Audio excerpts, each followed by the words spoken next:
మనకందరికీ తేలిక హృదయం కలిగి ఉండటం, దాని ప్రాముఖ్యత తెలుసు. కాని మనం ఈ భారరహిత పక్షి ఈకలాంటి తేలికైన హృదయం ఈ శరీరాన్ని విడిచిపెట్టే సమయానికి సృష్టించుకోవడం సాధ్యమా? నేను అనునిత్యం ఈ తేలికైన హృదయం కలిగి ఉండకపోతే మరణ సమయంలో మాత్రం ఎలా సాధ్యపడుతుంది? మనం ఈ లోకం నుంచి నిష్క్రమించే సమయం చాలా బాధతో, భారంతో కూడుకుని ఉండే క్షణం.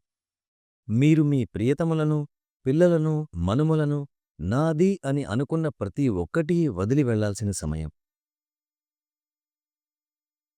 ఇది కొత్తగా మంచికి దారితీసేదైనా కావచ్చు, లేదా కాకపోవచ్చు. You cannot fabricate lightness.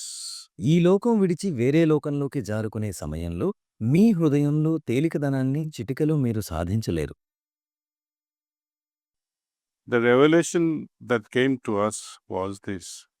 Whispers from the brighter world నుండి అందిన సందేశంలో బాబూజీ మహారాజ్ బహిర్గతం చేసింది ఏంటంటే, మీకు విస్పర్స్ పరిచయం ఉందో లేదో తెలియదు. మరణ సమయంలో ఆత్మ తనలో ఉన్న సంస్కార భారానికి అనుగుణంగా ప్రతిస్పందించే పరిణామ స్థితిలోకి చేరుతుంది అని. సంస్కారాలు లేకుండా తేలికగా ఉన్న ఆత్మ ఆ స్థాయి తేలికతనానికి చెందిన స్థితికి కాని, పరిణామానికి కాని చేరుతుంది. అదేవిధంగా సంస్కార భారం కలిగిన ఆత్మ ఆ స్థాయికి తగిన స్థితిలోకి లేక పరిణామంలోకి చేరుతుంది.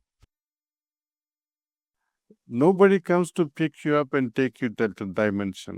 ఎవరూ కూడా మిమ్మల్ని తీసుకొని ఆ స్థితికి కాని, లోకానికి కాని చేర్చడానికి రారు. ప్రకృతిలో కూడా ఇది మీరు గమనించవచ్చు. ఆకాశంలో పైకి ఎగసే పొగలో ఎన్నో పొరలు వాతావరణంలో వివిధ స్థాయిల్లో చేరిపోతాయి. ఒకటి నలుపు రంగులో, ఇంకొకటి ఎరుపు రంగులో, వేరొకటి నీలం రంగులో, ఇలా వివిధ రంగుల్లో మనకు కనిపిస్తాయి.